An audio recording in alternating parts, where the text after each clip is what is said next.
Ratusan nelayan dari pangkalan pendaratan ikan Oeba dan Tenau menggelar demonstrasi di depan kantor Gubernur Nusa Tenggara Timur. Dalam aksi tersebut, perwakilan nelayan diterima asisten 1 gubernur untuk membahas tuntutan mereka, termasuk penolakan Peraturan Gubernur Nomor 33 Tahun 2025 dan pencopotan Kadis Perikanan dan Kelautan. Berikut informasi selengkapnya untuk Anda.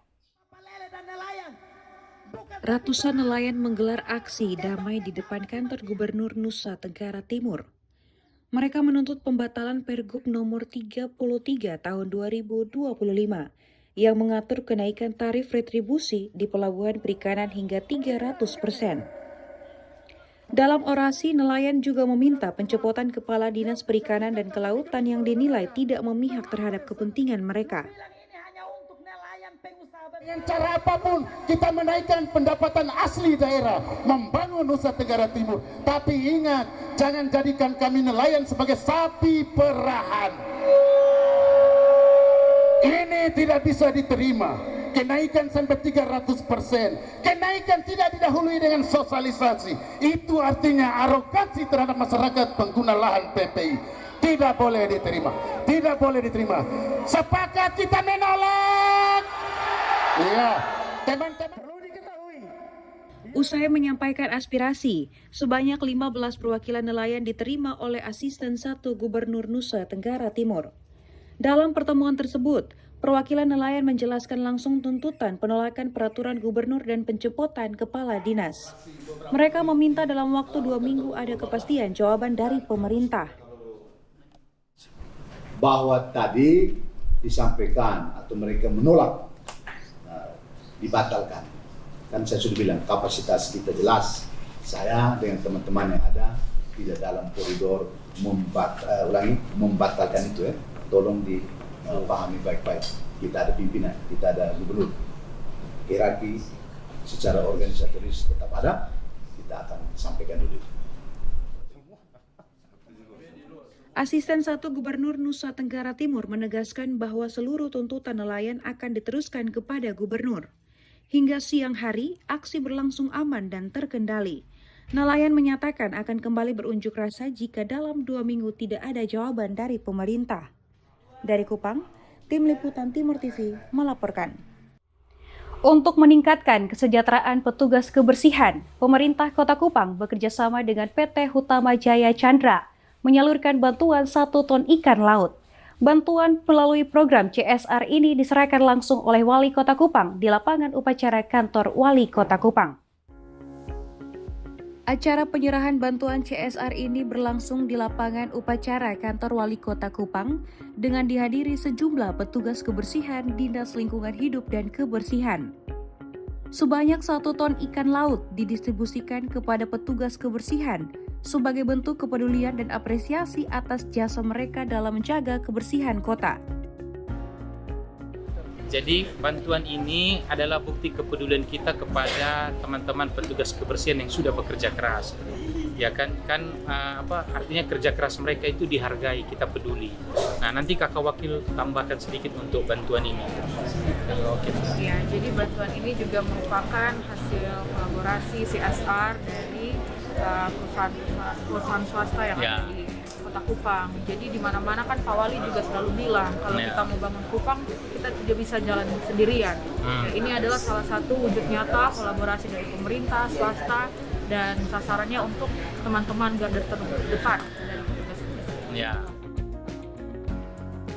Pihak PT Hutama Jaya Chandra sebagai pemberi CSR menegaskan, bantuan ini merupakan komitmen perusahaan untuk berbagi dan memberi manfaat langsung kepada masyarakat. Yang pertama bahwa memang perusahaan kami bergerak di bidang hasil laut. Gitu. Jadi kami memberikan apa yang kami punya. Gitu. Masuk di dalam TPI Oeba. Kemudian kami tidak punya kami cuma merasa PT terpanggil. Utama, tanya saya. Merasa terpanggil bahwa rekan-rekan ini memang pahlawan kita ya untuk Oke, kita berangkat sudah. Sampai kalau jumpa di Oeba. Sukses selalu. Kota kita Semangat. Tentu value kota kita naik. Mana suaramu? Jadi memang harus kita dukung untuk rekan-rekan kita ini. Petugas kebersihan yang menerima bantuan mengaku senang dan merasa diperhatikan. Mereka berharap program seperti ini terus berlanjut. pasti bermanfaat sekali. Nah ini kebutuhan sekalian untuk ya tambah gizi lah untuk petugas. Lewat program CSR ini, pemerintah Kota Kupang bersama dunia usaha diharapkan terus meningkatkan kepedulian sosial sehingga memberikan manfaat langsung bagi kesejahteraan masyarakat. Dari Kupang, Tim Liputan Timur TV melaporkan. Keuskupan Agung Kupang gelar musyawarah pastoral tahun 2025 dengan mengusung tema Gereja Keuskupan Agung Kupang berjalan bersama menuju Indonesia Emas melalui transformasi pendidikan. Kegiatan ini dilaksanakan selama 5 hari dan diikuti sekitar 220 peserta. Wali Kota Kupang, Dr. Christian Widodo menghadiri pembukaan Musyawarah Pastoral 2025 Keuskupan Agung Kupang yang mengusung tema Gereja Keuskupan Agung Kupang berjalan bersama menuju Indonesia Emas melalui transformasi pendidikan. Acara ini digelar di Gereja Katolik Santo Yosef Pekerja Penfui dan turut dihadiri oleh Wakil Wali Kota Kupang Serena Francis, serta Wakil Bupati Kupang Aurum Tito Eki bersama para undangan lainnya. Kegiatan musyawarah pastoral ini dilaksanakan mulai tanggal 29 September hingga 3 Oktober 2025 dan diikuti oleh 220 peserta. Dalam sambutannya, Dr. Christian Widodo menyampaikan apresiasi atas terselenggaranya kegiatan musyawarah pastoral ini dan menyambut baik tema besar yang diusung. Ia menyatakan 2 hal penting dari tema tersebut, yakni berjalan bersama dan transformasi pendidikan yang dimaknai sebagai landasan penting dalam membangun Kota Kupang ke depannya.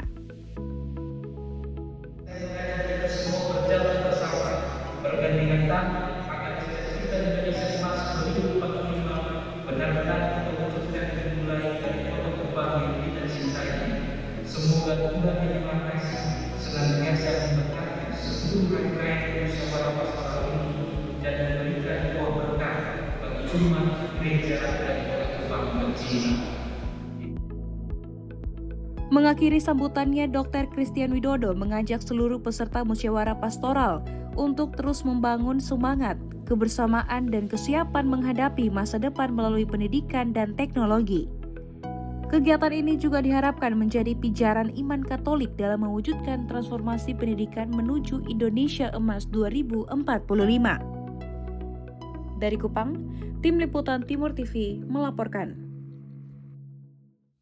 Presiden Prabowo Subianto memimpin upacara peringatan Hari Kesaktian Pancasila di Monumen Pancasila Sakti, Lubang Buaya, Jakarta.